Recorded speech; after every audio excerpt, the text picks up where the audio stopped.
नाज़रीन गिरामी अस्सलामु अलैकुम रहमतुल्लाहि व बरकातुहू। आज की बात ख़ास बात में आप लोगों का इस्तक़बाल है। नाज़रीन गिरामी में अंसार अज़ीज़ नदवी इस वक्त दिन भर से आई हुई कुछ अहम तरीन ख़बरों की तफसीलात लेकर आप लोगों की खिदमत में हाजिर हूँ। तफसीलात में जाने से पहले आपको इत्तला कर दूँ कि दोनों प्राइम टाइम शाये हो चुके हैं, जिसमें अहम तरीन ख़बरों पर तबसरा हुआ है और मुश्तरका क़ुरबानी का ऐलान भी आप लोगों के सामने आ चुका है। जिन लोगों को हिस्सा लेना है वो नंबर पर राब्ता करें या उस पर व्हाट्सअप करें, आपको तफसीलात मिलेंगी। आइए पहली खबर की जानिब बढ़ते हैं। बेंगलुरु में अल जामियतुल इस्लामिया मसीहुल उलूम कन्नूर में हकीमुल उम्मत मौलाना शाह अशरफ अली थानवी रहमतुल्लाह अलैह की हयात व खिदमात और बवादिरुन नवादिर के जदीद नुस्खे का इजरा उलमा इकराम के हाथों अमल में आया है।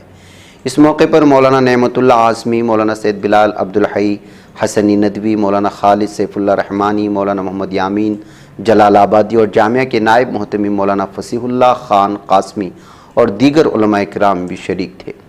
नाज़रीन गिरामी, इस मौके पर अलग अलग उन्वानात के तहत भी बयानात हुए, जैसे कि हज़रत मौलाना सैयद बिलाल अब्दुल हई हसनी साहब दामद बरकातुहुम जो नाज़िम आला और दारुल उलूम नदवतुल उलमा लखनऊ हैं, हज़रत थानवी रहमतुल्लाह अलैह अकाबिर उम्मत की नज़र में क्या थे उस पर रोशनी डाली। तो हज़रत मौलाना खालिद सैफुल्लाह साहब रहमानी ने हज़रत थानवी रहमतुल्लाह अलैह की फ़िक़ही व हदीसी खिदमात पर जो है मुकम्मल रोशनी डालने की कोशिश की।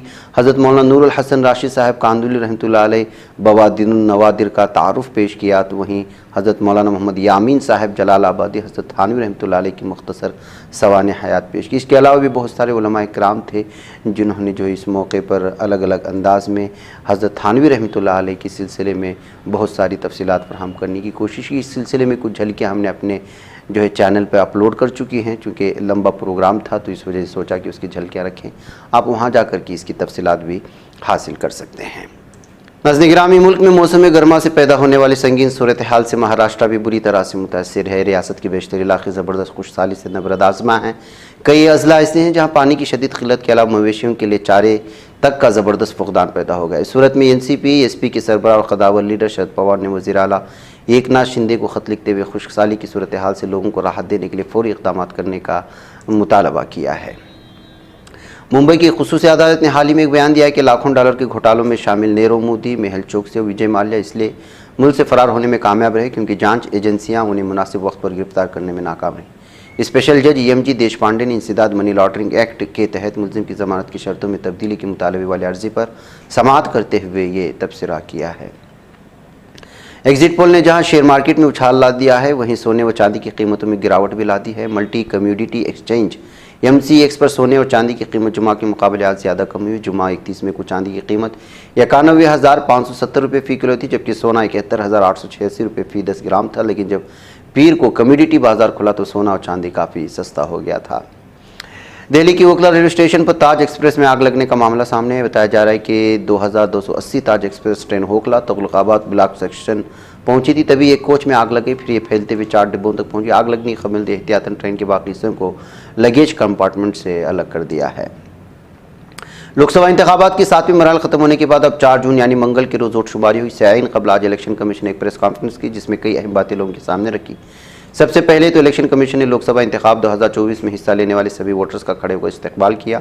फिर मीडिया से मुखातब होते हुए chief election commissioner Rajiv Kumar ने इस बात का इतराफ़ किया कि पीर और जुमा को वोटिंग नहीं कराई जानी चाहिए क्योंकि इन दिनों के दरमियान बहुत तवील फासला हो जाता है। आसाम में सैलाब की सूरत हाल बदस्तूर तशवीशनाक बनी हुई क्योंकि शदीद बारिश की वजह से मजीद 3 अफराद की मौत हुई, जबकि रियासत के कई नए इलाके ज़ेर आब आ गए। मगर दूसरी जानिब एक सरकारी बुलेटिन में कहा गया कि सैलाब से मुतासिर होने वालों की तादाद में मामूली कमी आई है। वोटिंग खत्म होती है, आवाम पर महंगाई की मार की शुरुआत हो चुकी है। गुजरात के अमूल दूध के ज़रिए फ़ी लीटर 2 रुपये इजाफे की खबर अभी आई ही थी कि मदर डेयरी ने भी अपनी दूध की कीमतों में इजाफा कर दिया है। इजाफा भी बिल्कुल अमूल दूध की ही मानी लीटर पर 2 रुपये किया गया है। इजाफा 3 जून से लागू भी हो गया। मदर डेयरी ने अपना तमाम किस्म के थैले पाउच के दूध की कीमतों में ये इजाफा किया है। मगरबी बंगाल की 12, 7 और मथुरापुर लोकसभा सीटों पर आज 3 जून 2 बूथ पर दोबारा पोलिंग हो रही है, लेकिन इलेक्शन ने यहां दोबारा पोलिंग के अहकाम जारी किए। इन बूथ पर आखिरी मरहले में 1 जून को वोटिंग हुई थी, लेकिन धांधली की शिकायत के बाद इन बूथों पर दोबारा पोलिंग कराने का फैसला किया गया था। इन बूथ पर आज सुबह 7 बजे से शाम 6 बजे तक वोटिंग जारी रही। लोकसभा इंतखाबात के तमाम मराहिल मुकम्मल होने के बाद जहां एक तरफ मुल्क बेसब्री से नताइज का इंतजार कर रहा है, वहीं दूसरी तरफ नेशनल हाईवे अथॉरिटी इंडिया ने आवाम को बड़ा झटका दिया है। NHAI ने मुल्क भर में टूल टैक्स बढ़ा दिया। इनके साथ अमूल ने भी दूध पर 2 रुपये फी लीटर बढ़ा दिया, यानी कि अब धीरे धीरे हर चीज़ पर महंगाई बढ़ाई जाने लगी है। चीन और फिलिपाइन के दरमियान गुज़श्ता चंद दिनों में काफ़ी कशीदगी पाई जाती है। दरियासना फिलिपाइन ने चीन को जनूबी बहरे चीन की मुतनाज़ा पानियों में जारिहाना सरगर्मियों के हवाले से मुँह तोड़ जवाब दिया है। चीन की सरकारी मीडिया का दावा है कि फिलिपाइन ने चीनी कोस्ट गार्ड पर बंदूकें तान ली थीं। मध्य प्रदेश के राजगढ़ में एक बड़ा हादसा पेश है, जहां शादी के मेहमानों से भरी ट्रैक्टर ट्रॉली उलट गई। शर्मनाक हादसे में 15 से ज्यादा अफराद जाँ बहक हो गए। बताया जा रहा है कि हादसा राजगढ़ के पपलोड़ी गांव के करीब पेश आया है। इसराइली फौज ने गजा की पट्टी के वस्ती हिस्से में 2 महाजिर कैंपों पर हमलों में ज्यादातर औरतों और बच्चों पर मुश्तमिल 10 फिलिस्तीनियों को कत्ल कर दिया। फिलिस्तीनी खबर रसाई एजेंसी वाफा के मुताबिक इसराइली फौज ने गजा की पट्टी के वस्ती हिस्से में वाक़ ब्रिज महाजिर कैंप और नुसैरात महाजिर कैंप में 2 रिहायशी मकानात पर बमबारी की थी। गुज़श्ता रोज़ मेक्सिको के इंतखाबी नताइज के तहत क्लाडिया शीन बाम पार्डो मेक्सिको की पहली खातून सदर मुंतखब हो गए। खबर के मुताबिक हुक्मरान जमात के उम्मीदवार ने तकरीबन 60% वोट हासिल किए थे। जनूबी अफ्रीका के नेल्सन मंडेला खलीजी इलाके में शदीद बारिशों के बायस आज आने वाले सैलाब में 7 अफराद जान की बाजी हार गए हैं। कौमी मीडिया में आने वाली खबरों के मुताबिक मशरकी केप सूबे में खलीज में वाक़ करेगा और गेबरहा में सैलाब के बायस 7 अफराद अपनी जानों से हाथ धो बैठे और एक शख्स लापता हो गया है।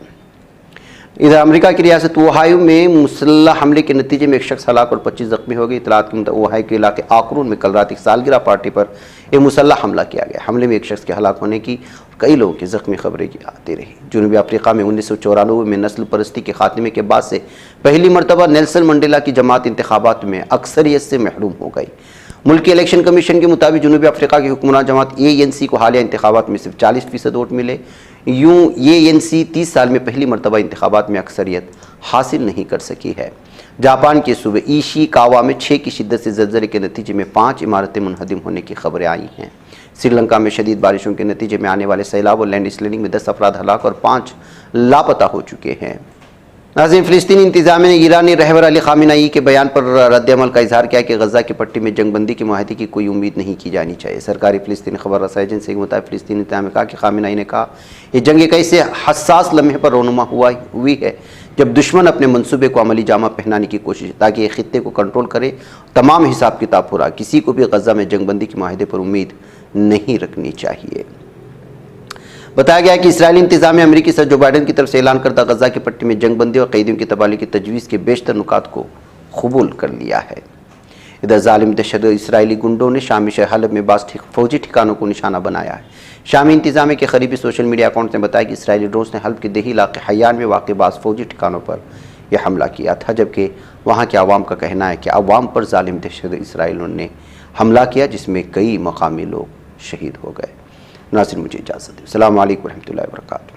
ये चैनल हक निगर बन कर कुचल देता है फितनों को, अगर गंदी हो पॉलिसी तो मरते देख कितनों को।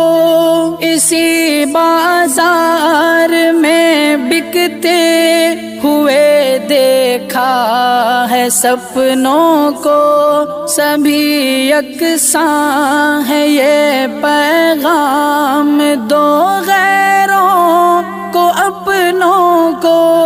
वतन अहले वतन का है गुले बेखार सीधी